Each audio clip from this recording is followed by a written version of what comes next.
All right, everybody, welcome to this episode of Learning the Tropes. This week, I am reviewing, discussing the Amazon movie, Red, White, and Royal Blue, which is about gay men in DC. And I decided, who should I call to discuss this with me? But the funniest and handsomest and most DC man I know. It's Rob. Hi, oh my Rob. God, it's me. And you know, the funny thing is, I saw the movie twice because I saw it again last night for homework. And You're such a good student. But now I'm realizing, oh shit, yeah, it was in DC and I live here. Like there is a connection. I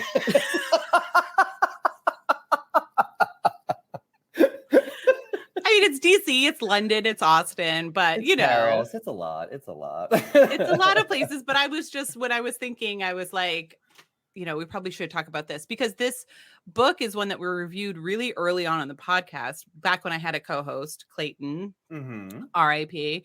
And so, yeah, obviously I was like, had been so interested in the adaptation because it had been announced in like 2015. So, or 2019, 2015 was way too long ago. So, Rob, you live in Washington, D.C. Yes. Yes. You're also, the seat of power. I know. And what I love is we met when we both lived in New York. We ran around the Lower East Side, terrorizing people for a few years, having fun. And then you decamped to DC following Love. Yes. Which is also very... Somebody put a ring on it and I came down. And it was so sad. But then you've been such a champion for DC, and you've been like, every time we go down to visit, you always are such an amazing tour guide. Oh, God bless you. So like, I mean, I am from New Hampshire, and then I moved to New York City for like 15 years, which was one of the best chapters of my life. I love New York City, and I will never hear anyone talk shit about it. Thank you. And I was really nervous moving more like to DC, but DC, and I've said this 100 times, and I really believe it, DC is everything I loved about New York, except my apartment is 4 times the size. I get to have a car, which speaks to my suburban roots, and there's trees everywhere. You know what I mean? Like, we still have a metro, we still have all this art and culture, but it's like weirdly suburban. And then all of a sudden, like, the president shows up everywhere, which is strange. Yeah. This is not my quote, but I think it's very telling. I think DC is like Hollywood for ugly people, where you'll be in a bar and then some random old white man will show up and everyone freaks out. I'm like, well, who the hell is that? And they're like, it's a senator, blah, blah, blah. And I'm like, oh, okay, sure. Yes. Well, in the way that LA is a company town, DC is a company town, you know? Big company town, yeah. Yeah. So yeah, we're here to discuss Red, White, and Royal Blue. I'd love to hear, did you read the book? And if not, sort of what was your impression of it before watching the movie? Did not read the book. My impression of it is like the commercials. And my impression, I guess, was more, okay, and I'm a little nervous because I listened to America's episode last week, and she was all like intelligent and talking about like women empowerment and sexual agency, and I'm like, oh Christ, all I have is a cake and 2 gay guys making out. But this is gonna work. No, but listen, if you want to come back and discuss a romance novel, I would love that for both of us. I think it'd be so much fun. We should let's do it. But so I really ambushed you by just texting you out of the blue, saying, hey, do you want to watch this movie and talk about it? Yeah, the answer is yes. So my impression of the movie, and I think it's like a bigger comment on like gay cinema, which I know is a stupid thing to say, but like when I was little, any movie with gay people in it was just straight up depressing and British. Yeah. Don't know why. And then in the 90s, all these movies came out where someone was dying of AIDS and the family was ripped apart and it was horrible and society is bad. I'm like, oh God, that's depressing. And then around the 2000s, these movies came out that were kind of like vaguely porn because it was like horrible acting and then all these like graphic scenes. And I'm like, that's a lot. I love this movie, and I could tell from the commercial, it was like an actual rom-com that's just nice. Yeah. You know what I mean? It's not shot in an iPhone. There's some money put behind it. There's actually really great acting. The second time I watched it, I'm like, this is done very well. So I was looking forward to watching it, and it did not disappoint. I loved it. So can you give us, for anybody who hasn't read the book, a quick synopsis of the film? So here's the deal. Spoilers ahead. Yeah. Oh, yeah. We always Yeah. spoil. So if you Yeah. haven't seen the movie and you want to watch it, come back. It's a great rom-com, and the movie itself, the story itself, is very basic. Like it's like you have Prince Henry. Yes. Not Harry, okay. Prince Henry, who is the spare. He's not going to be the king, but he's like the king's brother, and he's the Prince of Hearts because everyone loves him. And then you have Alex, who is the president's son. Who the president is Uma Thurman, which is a whole other movie that I want to see, but that's a whole thing. So they are going to the royal wedding of the brother who will be the king, and it's immediate that, you know, these two don't like each other because the British one is very snobby and the American one is very, like, you know, casual and cool.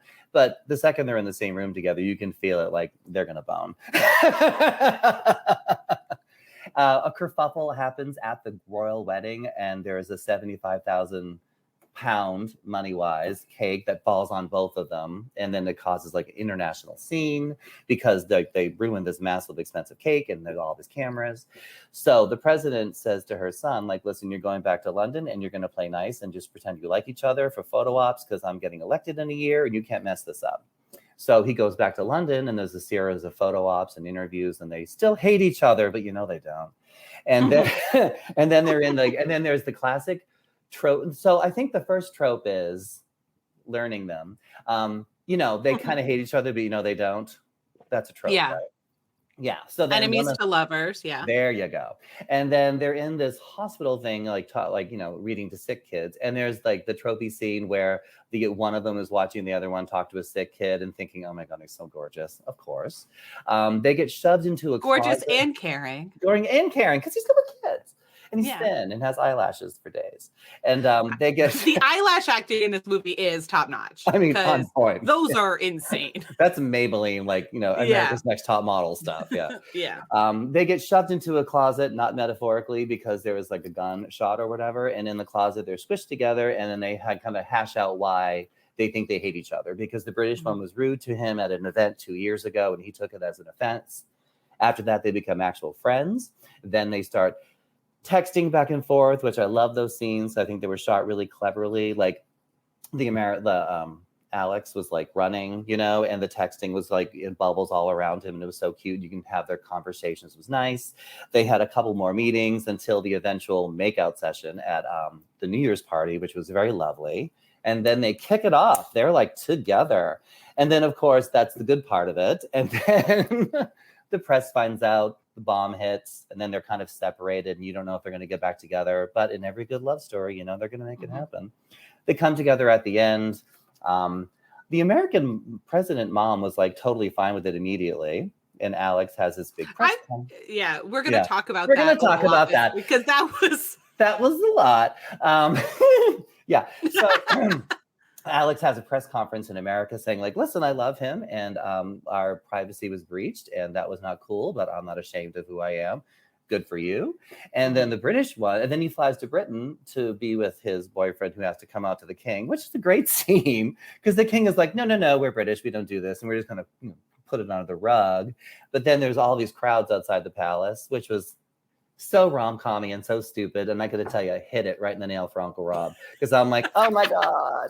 And then they go out on the balcony and they wave to everyone because he is the Prince of Hearts and everyone loves him. And so that was great on that side. They go back to America. The president gets reelected, even though she has a gay son, a bisexual son, sorry. And everyone's happy at the end.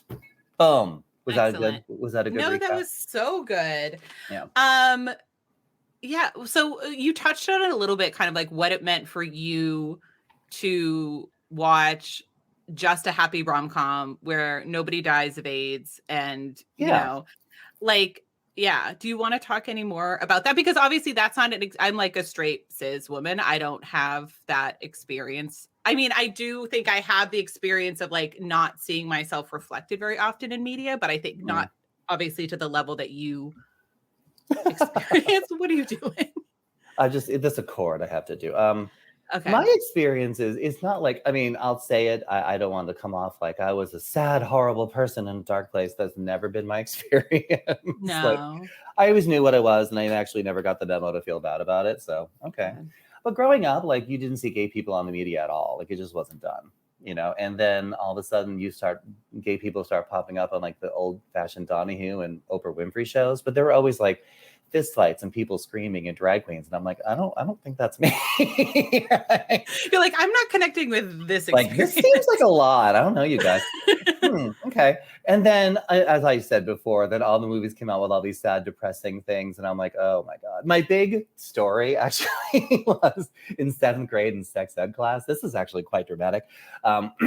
Like, you know, it was a question and answer thing. You got to ask the sex ed teacher all questions, and people were asking all these stupid things. And it was 83 because I'm old. And so it was like really early AIDS thing. And somebody asked what the AIDS virus was. And because we were hearing about it on TV. And the teacher said with a smile, which I thought was creepy, well, that only happens to gay people and they'll all be dead in the next 10 years. So you don't have to worry about it.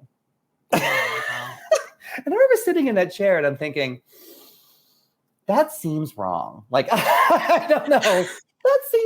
That's probably not what. That seems a little genocide-y. Like we should, and also there was no way that you were the only gay boy in that class God, or gay person in that class. Yeah. But then instead of like it all being like awful, I was like, well, if that's bullshit, maybe other stuff is. So maybe I should just like keep an open mind and just kind of like do my thing.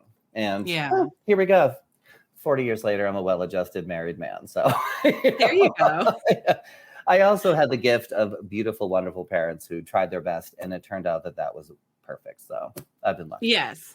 No, that makes a difference. But I think even, you know, obviously you grew up with the best parents and in such a great family. I can say as a member of that family, even though you did not want me to mention that. We outed that we're cousins. My God, we're related. But can I say though, as a little sidebar, you are obviously related to me, but I just think you're endlessly fascinating, and I love hanging out with you. Thank you. You were one of the bright spots of living in New York, is like really getting to know you and hanging out with you as friends. Because I'm like, you're just fascinating. So I'm just gonna say, every time you do something, I'm like, well, that's the it thing. Erin's doing it. Oh, that's so sweet. Well, yes, you famously don't want people in the public to know that we're cousins because you said it makes it sound like our parents are forcing us to hang out, which isn't true because I have a lot of cousins I don't hang out with. Right? They don't call me, so I'm fine. Yeah. So I think, you know, this is also by choice. Like I come to visit you, I get on a train for you. Come on, I'm not doing that for everybody. But I think you flew to the Caribbean for my wedding, so yeah. Oh, I know. I would do it again. Get married again. That was you fun. Did steal my wedding anniversary, which, you know. Ladies and gentlemen, it is so true. She got 1 year after I got married on February 23rd. Somebody else got married on February 23rd. And because, like, I mean, I was talking to the wedding planners and they had this date. I'm like, well, that sounds familiar. Let's do that one. I think it makes it more special, though. And at our wedding, you had an anniversary cake delivered to your room, I believe. Did I do that? Yeah, so yeah, I thought I did. Okay. We had champagne or something. Yeah. No, it was very sweet. Anyway, to say, even you who grew up, you know, well-adjusted and everything, like, I still think it's really important. And that's why, obviously, I wanted to have, if I was going to have this discussion with somebody, I thought it was important to have it with somebody who was gay. But because I think, you know, it is important to see these stories out about, but also I didn't love the movie, I must say. Really? I mean, I wasn't looking for a cure for cancer out of this film. I just wanted like a fun 2 hours and attractive people making out and nice scenes, and I got it, you know? 100%. And that's the thing too. I think part of the reason why maybe I was more critical of it is because I loved the book so much, and I thought I'm going to read the book now. Is the book vastly different? Tonally, it's very different, and I think that was the thing that I had the hardest time with. Tonally, it's like it's much funnier and sharper and sexier, and not darker in a like dark things happen, because but it feels more like realistic. Like the way this movie was shot with all the lights on was like I could have done with like let's dim it like a little bit. It felt. I think that an issue I had with the film was like tonally, it was a little bit all over the place, where it was like, is this like a Hallmark Netflix rom-com? But then there were sex scenes, which like, listen, I love more sex scenes, the better. But then the sex scenes felt really odd against this like almost like clownish, very brightly lit, sometimes corny I kind of dialogue.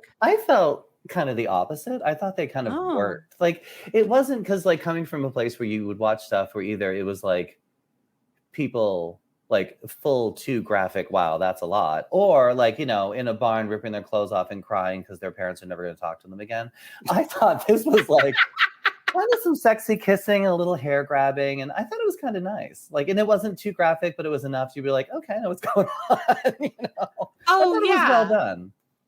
Well, no, not I thought the sex scenes themselves were well done and well Mm. placed and everything like that. But I thought that it's like, then let's have the energy of this sex scene continue through the rest of the film in a Oh, okay, way that's that fair. I felt like it didn't because and and also it's just that thing of like when you read a book, you have it all in your mind and everything is perfect and people are acting exactly the way you think they're gonna act. Yeah. And then in TV or film, it's static. And like that's what that person looks like. That's how that person sits at the line, you It's know? interesting too, because like I'm reading these books, the Foundation series, the Isaac Asimov Foundation series, which is the science fiction, like it was written in between the 50s and the 80s. There's a ton of books. Mhm.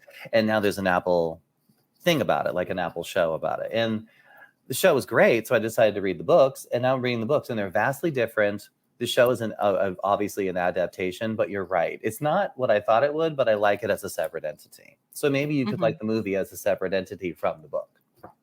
I know, and I think that's what I need to do because also in the book, the world felt richer Mm, in that I felt like we spent more time. The book is, I believe it's always in Alex's point of view. Like we never get Henry's point of view, but I mm, do. But I might be remembering it wrong. But that's what I think. But I felt like it would have benefited from us spending more time with Henry and getting a little bit more about his like background and how he was feeling and if he was mm, feeling stifled by his status because I felt like it was moving then at the end when he or not at the end but when Alex like shows up at Buckingham Palace randomly mm. and in the rain and it's so dramatic which I fucking loved. Listen, Loved every more goddamn minute of that. yeah, more rain. But I think More and then rain everywhere. exactly, but when he gives that whole speech about like I'm the crown and I can't be doing this, it's like before that I don't feel like we ever felt like he was necessarily repressing anything or it seemed like he was so gung ho into the relationship that that felt like such an abrupt thing for me where See, I'm like yeah. if we had spent time with him and we had seen him try to like stifle other aspects of his life or feel conflicted about engaging with Alex, then I would have I don't know. I feel like it would have landed more. I It was think just all of a sudden. it landed for me when they were on like vacation at the dad's house or whatever, and they're swimming, and the prince was like on that float, that dock Yeah. thing, and Alex comes swims up, and he's laying next to him, and they're all being cute, and then he was saying like I never felt like this with anyone before, and in a couple of years like my mom isn't going to be president, so maybe you can come to Austin and see my house, and we can be out more. I love the way that was shot because like the prince kind of rolls over and is like looking towards the camera, not at it, obviously, but you Yeah. could tell his face is just melting, like, oh shit. Like this Yeah. is not going the way I wanted it to go. Because you could tell he felt the same way, but he's like, Yeah. in 4 years, I'm still gonna be the crown. Like I think that landed for me. So the other scene made more sense with that Mhm. attached. And I don't think I'm on the second watching the whole dancing thing at the museum after, like when Alex went to Britain and had the big confrontation in the rain, and then they go to like the British Museum at night, which okay, we all know that's horseshit that he could just go to the museum for free, whatever.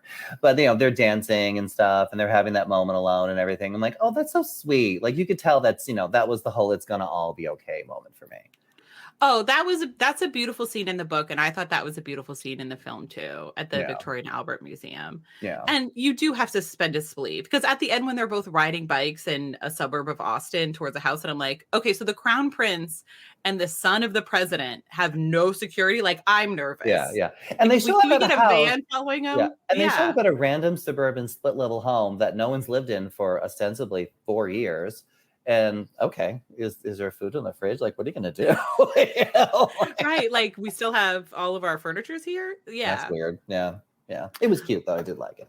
Um, so we could talk about, I mean, I think something that's really interesting, and I'm so mad because I cannot remember the author's name, but I saw something, I'm sure on TikTok, because that's my medium of choice at the moment, where he was or is a gay Black author, and he talked about how he always gets frustrated when a piece of media is written ostensibly for a group of people, but then you can feel the authors or the creators of that media reaching past the intended audience for another audience by over explaining things. And so then as you're reading it, you're like, oh, okay, so like I'm not the intended audience. Like you're going for this other audience that isn't the audience that's represented in this book. Like he said, basically, the example he gave was like if two gay Black men met on a corner and they said, I'm listening to the new Luther album, you would know that it was Luther Vandross just because like that's who you'd be listening to. But that's something that would have to be explained maybe to like white group people or like not gay people, whatever. Ugh, white people are the worst. I can say that. We know firsthand experience. Girl. It's awful. But I think anyway, all of that to say, we have a big coming out scene in this book. I mean, in this movie, because Alex, who is bisexual and has had gay experiences, needs to come out to his mom, and they also need to come out to the king. What was your feeling about that? Because I felt like that whole scene was odd or strange. It was a little detailed, but yes, exactly. It was good because what I took that from the perspective is like, you know, the mom had a son who thought, you know, it's going one way, and then he's like, oh, I met somebody, and then you know the mom was like, well, I hope she's not horrible because you know, I'm the president, that's gonna be a thing, and then it turns out to be a boy, and there was that great part where Uma Thurman kind of like looks off, like up, and she's like, yeah. Okay, yeah. Because, you know, it's almost like, you know, the relationship was in one gear and then all of a sudden it violently changed gears and she had to adjust. And maybe she handled it beautifully, obviously. I mean, it's Uma Thurman, for Christ's sake. But yeah, sometimes if you change gears too quick, you expect the other person to be where you are immediately because you've known the whole time. Yeah. So you have to give that person a little grace because maybe they might say some things that are a little too much, but they're just trying to be helpful. And I thought it was nice. And even when she got too detailed into like, you know, I know when I explained the birds and bees, I didn't cover this. And he was like, Mom, Jesus, stop. I don't want to hear that. Also, I've already been dating somebody. So like the birds and the bees have flown. Like I'm in my 30s. I think we're good. Yeah. I mean, I had he's cable. Supposed to be in his 20s. Yeah. Yeah. Well, 20s. But yeah, he had cable TV. He figured it out. Oh, yeah. But she starts talking about Truvada. She starts talking about HIV testing, about condoms, and it's like, okay, this is basic cable prepared her in a way that no one was ready for. I get that. The other, so in the book also, Alex has a sister, June, who doesn't appear in this, and I felt like between his sister getting flattened, and then his best friend Nora, who is in the book, I would have liked to see a little bit more of her, like her story. Like we never really have a B story in this other than like Alex trying to flip Texas for the Democrats, which we're all traumatized from that fucking election map. Like I truly never want to see it again. Can I tell you, anybody talks about politics, by the way, I live in Washington, D.C. When anybody talks about politics, I just cringe. I'm like, can we just not? Like, oh my God, I've done my part. I don't know what else I can freaking do. I know. It's like you have to protect yourself. Jesus, God, I can't. I just can't. There was so much like just cognitive dissonance. And I was like, how the hell is the Democrat needing to win Texas to win? That's so bizarre. It is upside down world. But, you know, I think that was just obviously. Yeah. But it's strange that like she's a Texan and that a president could win without winning their home state. Like it just happens so rarely, you know? Well, it went orange last time. He didn't win his home state and he won. But I don't, you know, Pat, cut that out. No, I know. I don't want to talk about him. But I just think that was a B plot that was written in to give agency to his character. Yeah. And then to serve as the end as like, you know, he won the election for his mom. And I think maybe they should have, I don't know, took some of the details out of that because it was a little much. Like, okay, we get it. I want the kissing at the end when the president wins because it is a rom-com. You know, it's a romance. You know, they're going to end up together. I know. But, you know, and you said something a couple episodes ago that I thought was really good because you were like, you know, they're going to end up together because that's the definition of a romance. But it's a testament to their writing that in the middle, you think, oh, shit, this is not going to happen. Like, and I kind of had a couple times where I'm like, oh, this might not work out. Yeah. So. Also, the other little piece that I thought was interesting was like the other dude on dude experience that Alex had was with a member of the press. Oh yeah, we have a sinister gay in this. Stupid, the sinister gay. Which, you know what, great character. And I'm like, oh, he was immediate. You show like kudos to that actor because the second he shows up, you're like, I don't like him. This guy's gonna be in fucking trouble. She mean. She's mean. She's bitter. Alex doesn't want him anymore, and he's mad about it. Yeah. Ooh. But the fact that he like messed around with a member of the press, I'm like, okay, no one is that stupid. Like, he is the president's son, for Christ's sake. He should have known better. 100%. And something else, and the thing is too, it's hard to adapt, and it's hard to adapt like well. I like do also always want to say that, but in the book, Beatrice, so Henry's sister, has had like a very public like cocaine problem in the past. And you kind of find out about it. And I was like, it would be interesting if Henry had a first row seat to Scandal. And then he would kind of understand a little bit more why him coming out, or especially him coming out with like who he was dating, would have been something he was more afraid of. And because the sister, his sister could have been fleshed out a little more. But just a quick note on casting: the guy who played the person who became king, whose wedding was happening, Henry's brother, and then Henry's sister, who was a redhead, and then Henry, who's blonde. These kids don't look anything alike. Like, not even vaguely related. I mean, they're all human beings. I think that's pretty much it. So I'm like, who the hell is this? You know? Yeah. Pat kept asking, that's his girlfriend. I was like, no, in this movie, he is gay. He does not, that's his sister. He does not have a girlfriend. Yeah, Stephen Fry was great as the king, but he always is. Whenever he shows up, it's always good. He's super great. I'm trying to think of like what else. Anyway, so that I just feel like had we like beefed up the side characters a little bit more, it would have been. I think it would have been good also.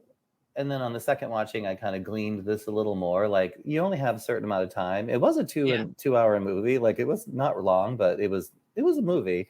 And you really want to just focus on the main plot and push it together, you know? Yeah. So I think any more focusing on other characters would have just kind of diluted it. Because I wanted to know way more about Uma Thurman. I wanted to know way more about the head of security, the one who pushed him in the closet. I loved her. She was great. She was great. She just loved her dogs. I know. It's so cute. Which is so relatable. I know. Yeah. I think tonally it was a little bit all over the place, but it was good. And it's fun to see romances adapted. And also that it made you want to want to read the book, which I think is the big thing. Oh, yeah. I'm actually totally going to read it. I've been really into reading books on my phone because it's so convenient and it's always right there. So, yeah. You can certainly buy Red, White, and Royal Blue on your phone. There we go. And so Casey loaded it as we were talking. So I'm amazing. Look at me multitask. And so Casey McQuiston, who wrote the novel, their second novel made a cameo in the movie. It's the book that Alex is reading when they're laying in the hammock. It's called One Last Stop. Oh, I didn't. Oh, that's cute. Is that nice? So is that a good book? Did you read that one? No, I haven't got to that one yet because the problem with having this podcast is like golden handcuffs and that I always have something to read for the podcast. Hold on, wait a minute. You have a podcast? Are you taping? I do. You're taping. Oh, okay. I just wanted to call you to talk about a movie. Now I'm very uncomfortable. No, you knew this was coming. I knew it. That it's like there's so many books that I want to read on my TBR that I just am not going to get to. So I own it and I could at any moment start reading it, but I have 3 books to read this month. So I'm not going to be. Damn, that's a lot. I'll read it, and I have a 10-day trip too. I'm getting it done. Good for you. Dig in. Yeah. Anything else about the movie? Any other thoughts?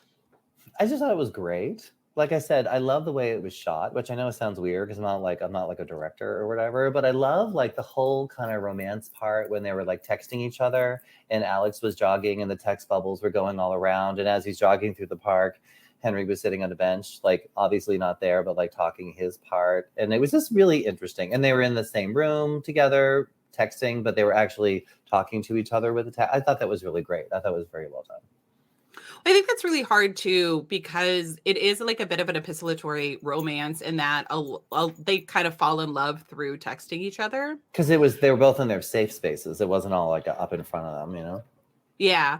And so, but that's always really hard to show in film because it's like, how boring is it to just read text messages? And I thought they did such a good job. Like, even when they're on the phone, it showed them like laying next to each other in bed. Yeah. And so, like, you felt like that intimacy, him with the turkey. Yes. yes. Which is a real thing, actually. Yes, but it's not normally in the first son's bedroom. No. Yes. Yeah. So we lose June. We lose his sister. I get it. You have to slim down, but like for some reason in all of these like recent adaptations, like women keep getting killed off or just disappeared. Like, I don't know. I'm thinking of like In the Heights as well. It's just like, it's a trend that I don't love. Yeah. We're like from books to film or from like stage adaptations to film. We're just like losing women left and right. And I was They're like, robbing women's agency. Oh, America would be so are. proud of me right now that I said that. Am I coming off smart? You're very smart. But yeah, I mean, so that's another dig that I have against, but I will say ultimately loved it. This is also doing so well for Amazon. Apparently their subscriptions to Prime have been going up and it's for people to watch this movie, which is like, that's so fantastic. I mean, for representation, but also for like just representation of romance novels, because there is a lot of money in romance adaptations. And I really would like people to do more. And hire me to glad it did so well because they put some money behind it and there's some really great acting and it was nice. Mm-hmm. I'm glad it's doing well. Yeah. It's all over social media too. I keep getting little posts and little things and like apparently there's a post-credit scene. Did you see it? No. Yeah. So here's the thing. I read about this post-credit scene. I'm like, oh, is there like a link to like a part 2 or does something happen? And I'm like, ooh. So then I tried to find it and I couldn't find it. I had to get the movie up again and fast forward through the whole thing. and all it is they're like, it's when the cake fell on them and they're in the cake with all the frosting everywhere. And Alex looks at Henry and he goes, I don't think anyone noticed. Did you? It was cute. I'm like, that was it. I never made such a big thing about it, but yeah, it was cute. Yeah. I could have done also with Alex being like, he was very handsome, but like the charisma, I could have done a little bit. He could have tamped it down. No, okay. So who was more handsome, the British one or the American one? I think the American one was cuter. Me too. I mean, it's not a contest. It's not a contest. They both got together, but yeah, the British one was very like buttoned up. He's been in a lot of things, which I didn't realize. He's very talented. He like sings and stuff too, which I didn't know. Way to go. Yeah. He's in a movie called Bottoms that I watched that I'm obsessed with. Oh, was it good? I think that's out now, right? Yes, you should go see it. It's so funny. It's it's just about these like lesbian girls in high school and they start a fight club in order to get closer to these two girls they have a crush on. As one does. That makes sense. And it's just like, and I say this with the most affection, it's the dumbest movie I've ever seen. Like, it's so fun. It's so silly. It's so dumb, but it's gay cinema hilarious. Is moving forward, ladies and gentlemen. It is happening. Loving it. Yes. But he's in it. He plays like the school, like hot quarterback and he's great. No, they're great. I mean, yeah, the acting, I mean, also the woman who plays the Uma Thurman's assistant when she found Henry in the closet. I love her character. She was perfect. Ladies and gentlemen at home, this was the funniest scene because they're like, in bed together and they wake up and they're like, oh, whatever. But Alex has a meeting that day. So like the wrangler is like knocking on the door and she's like, Alex, you have to be downstairs in 5 minutes. Is there someone in that room? And then she bursts in and the prince hides in the closet And this lady is running around the room screaming at him like, oh my God, if you have screwed up and there's some girl in here and your mom is getting elected in a month, like what is wrong with you? And then she opens the door and the prince is there and she was like, ah! It's so funny. It's like, you're gay and he's the prince and oh my God, we're in Texas and oh my God. And then she bows to him at the end. Yes. After yelling at both of them and then she's like, your Royal Highness, and then she just leaves. That was such a good scene. I loved her character too. She should get a sequel. There you go. Yeah, she was great. I think well, I mean, the problem is that like also like I'm such an anti-royalist that anytime that they were like, I'm the prince and we have to stand on all of this, and I'm like, yeah, fuck off. Fuck off. We're also taping this on the anniversary of the Queen's passing, by the way. Today is the end of the year anniversary. Oh, okay. So this seems very appropriate that we're doing this today. Bye, Liz. Lizzie's in a box. Do you remember that chant at a soccer? No. In Ireland, there was a soccer game, a football game, and everybody started chanting "Lizzie's in a box." Oh my God, that's awful. Do better, Liz, and maybe we want to be chanting. Do better, monarchy. And that's the other thing. The thing that I liked also about the movie, and this is like also reflected in the book, that they were gay was so small compared to who they each were, which was like, Jesus Christ.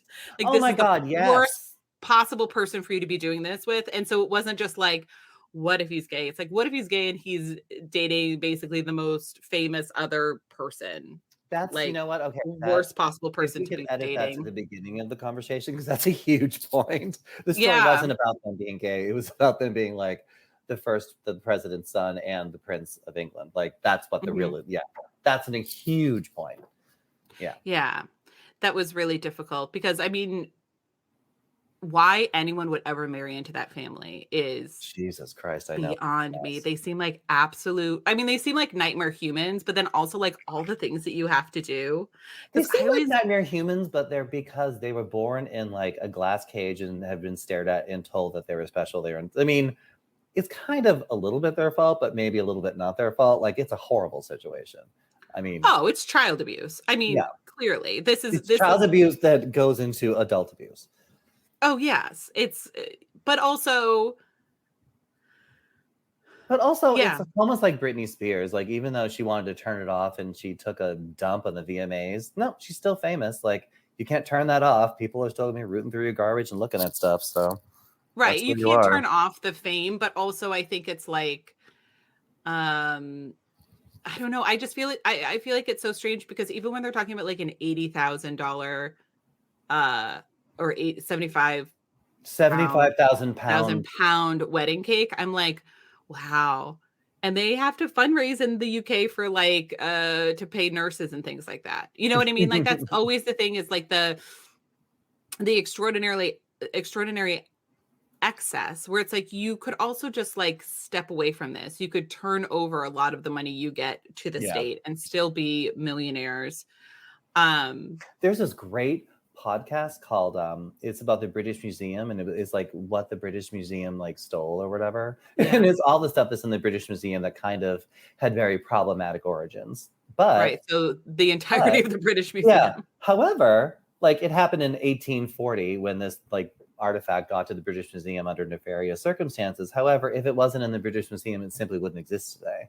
So it's like, you know, like the British family has all these things that wouldn't exist if the British family, you know, didn't have them and kept them safe all these years. So it's like weird. They're like a weird institution that has protected things as an ancillary effect of who they are. And now we're at a place where, and I think that Queen Elizabeth wanted to make a Queen Elizabeth museum, which would have been this massive, massive estate with all these things in it. And I think that's still in the works. I always find that to be not like a valid argument because people still go to Versailles and people still go to the Louvre and they chopped their heads off in 1740 something. So it's like the idea Where's that movie? No, I'm just kidding. I mean, there's a lot of them. But the idea that like if the royal family wasn't the royal family, nobody would visit Britain anymore. I think it's not a valid argument. Oh, there no. would still What be I'm saying, tourism. what I'm saying is, if the British family wasn't the British family, they wouldn't have been in a position of power for the last how many hundreds of years and have accumulated all of these artifacts and have them all in the same place that's safe. You know what I mean? Like they have an extensive, not just an art collection, but just all these things that are giving as like state gifts for hundreds of years that they all have now. And it's just it's an interesting problem because they're sitting on all this stuff. And, you know, Britain makes a big old deal every time you go, you know, every tour you take, they're like, and this is the first blah, blah, blah. And it has been running for the last 700 years. I'm like, okay. That's great. You know, they make a big deal about that. So, yeah, I think it is. It always just makes me laugh though how like, you know, I think we have such daddy issues when it comes to the royal family, when it comes to Britain in general. How Americans and even very liberal Americans will still be obsessed with this institution that is like inherently white supremacist, is inherently exploitative and all of these things. And so it's like that was something that, you know, with the movie too, I was like, oh, there's such a faction of the Democratic Party that would be like, oh, I can't believe you're like this person who's this representation of all of this evil in the world. Yeah, but they have such nice parties. Wore quite nice frocks to go to the party. Oh yeah, and all of their weird little hats and things like that. Well, they're fasteners or whatever. You know? Crumpets. We didn't say anything about crumpets, and it's a British broadcast. Well, listen, I love going to London and all those things, but I think I just have problems with the royal family being shown as anything but kind of exploitative and exclusionary, you know? See, my hot take on London is I think I went for the first time in like 99 or 98, and it was like, it's London. It's like this ancient city and all these great things, and it was very exciting, and I loved it. I went back again, I think somewhere around 2008 or 9ish, and it's pretty much the Harry Potter tour. They fucking love Harry Potter. Every building you see, and this is Gringotts, and this is where this was filmed, and this is where this was filmed, and they went to King's Cross, like the big train station, and they were saying how this is where platform 9.5 is. I'm like, A, no, that's not a real thing, but B, like, this is King's Cross Station. This is where all the British children came and were put on trains and had to leave the city during the Blitz. Like, other things happened here, guys. Right. You guys had a lot of history. I mean, I love Harry Potter. This is not like, I mean, of course I loved it, but it's like Britain really, they took the pill on that. You know? Yeah. Because, okay, we stayed when we went. My husband surprised me with like the Eurostar tickets from Paris to London for the weekend, and I loved it. And we pulled into, and I'm going to say this wrong, St. Pancras station. Pancras, which is next to King's Cross, and there's like a hotel attached. Where, surprise, we walk in and they're like, no, yeah, well, that's what I said. But like they were like, no, this was Hogwarts in the first movie, and this is where they filmed the scene. And I'm looking around, I'm like, no, I've seen something else here. And then the lady's like, the Spice Girls wannabe video. And I'm like, yes, this is the staircase. And then I made my husband watch an entire reenactment, which he was not interested in. But I did it anyway, and I nailed it. I know that you did, even having never seen it. And I don't understand why he didn't tape it for all of us. Rude. But no, I know that you nailed it. Dedication, because you'll never see that. There's no evidence.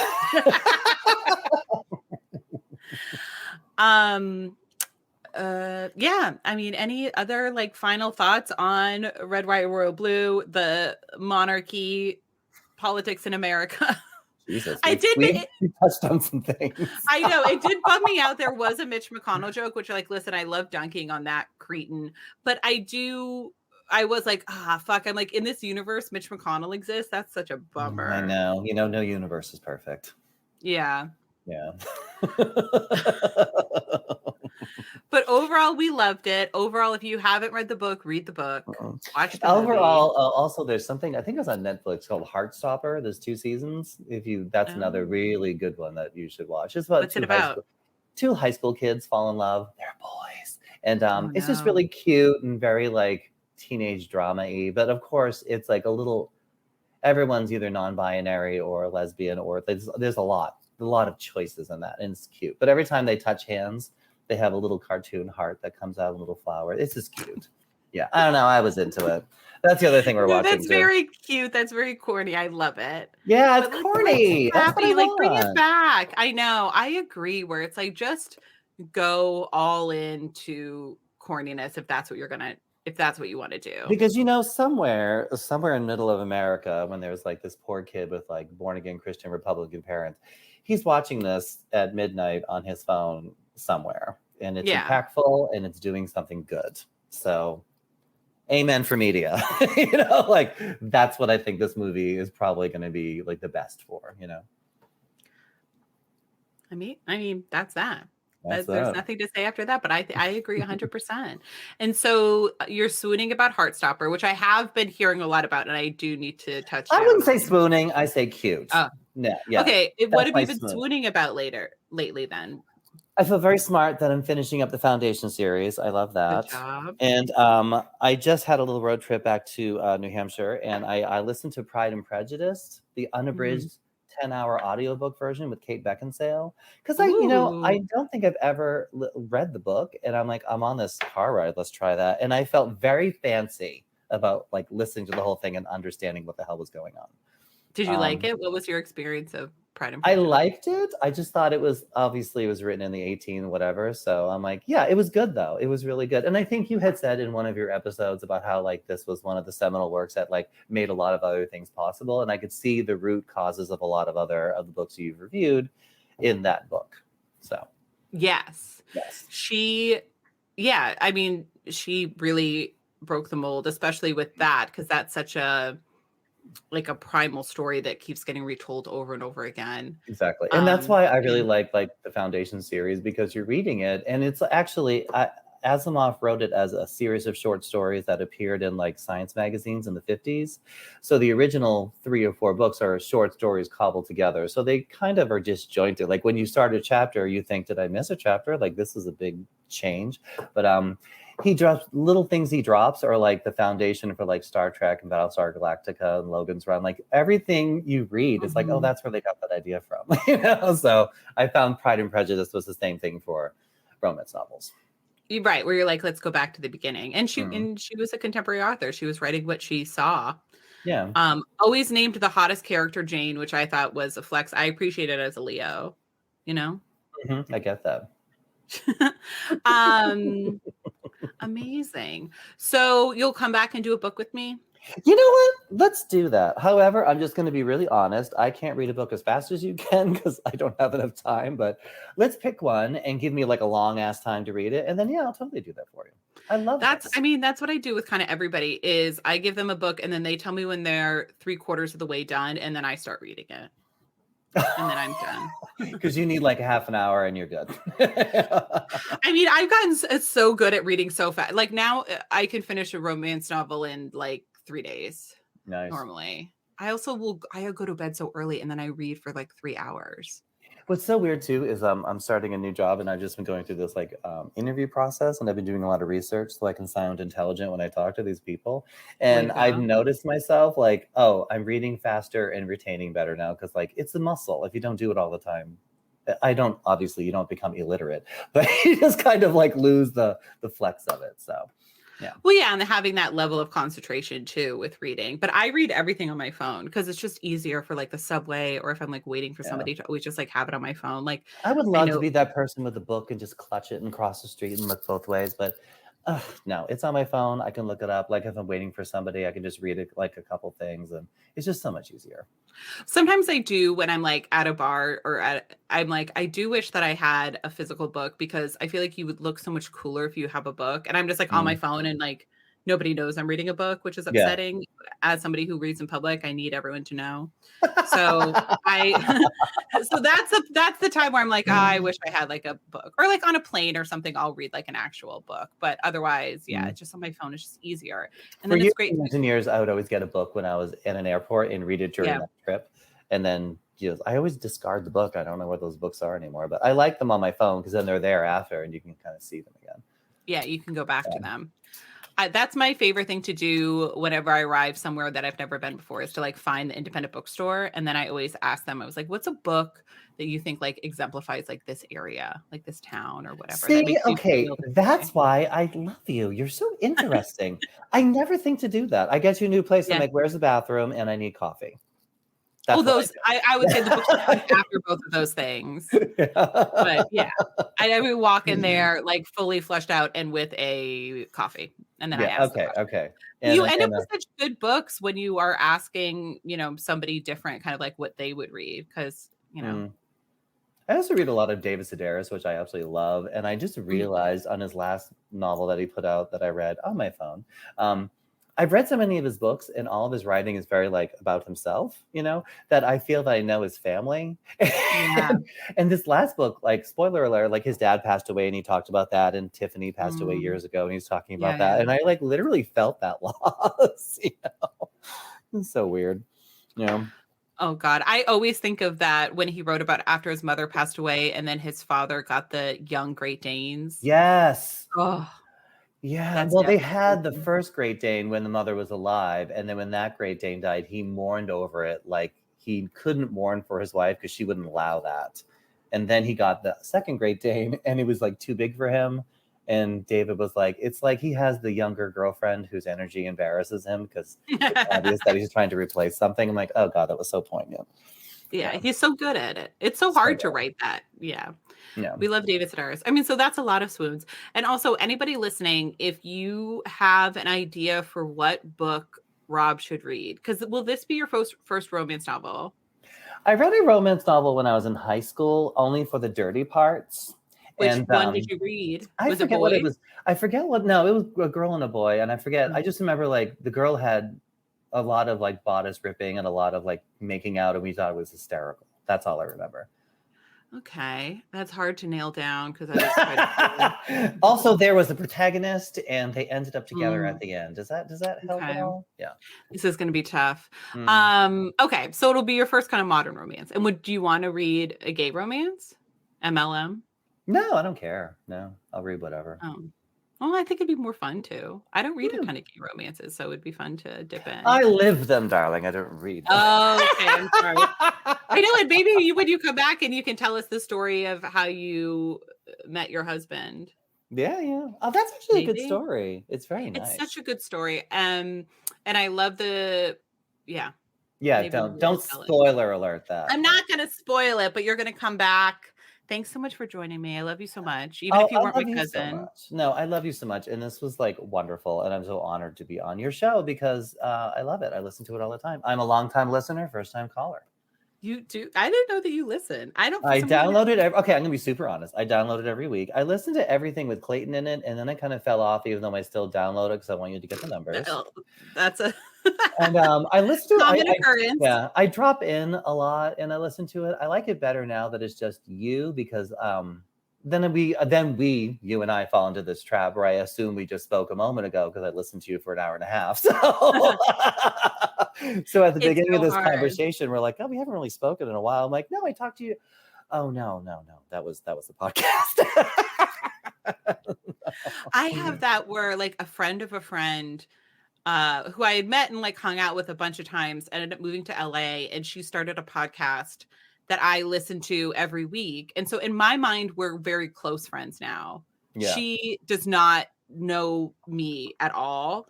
And Mm. I'm going to LA this month, and I was like, oh, I should definitely reach out to her and we can like get coffee or something. And I'm like, that would be so bizarre if I did that Yeah. because we have not seen each other or spoken in 4 years. I call She would that be the like, "And Tracy you effect. are?" Yeah, Yeah. yeah. That's the Tracy effect. There's this girl, Tracy, who was a friend of a friend. I met her once at a bar and we were drunk, surprise, and we became like Mhm. Facebook friends or whatever. And then for whatever algorithmic reason, she pops up every day in my feed. And I just mistakenly thought we were best friends, even though I literally met her the once when we were drunk. And I'm such Yeah. an idiot. 3 or 4 years had passed, and then she was leaving New York, and I went to her goodbye party and stuff, and she had no idea who I was. And I was so embarrassed that I not only knew her, I knew her kid, I knew the husband, I knew the friend. And I'm like, how was your trip to Croatia? I'm like, oh shit, I have to get out of here. Like, it was so embarrassing. And then I'm like, now I check myself. I'm like, no more Tracy events. No. No. Do I know this person? Have I physically seen them? Do they know who, like, anything about me?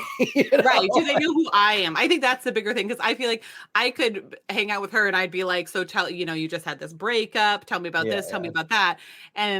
But she would be like, and you are like, she would not know. I did text her once when I started listening to the podcast, and I was like, hey, just because like I have a podcast and I'd appreciate somebody doing this to me, but I've been listening and I like really love it. And like, you're doing great. And she was like, oh, thank you so much. I mean, she's very sweet. This is all like in my head. I'm like not on socials at all. I have them obviously. And when I go on vacation, I do a photo dump for my mom, and I never realized how many other people look at it. Yeah.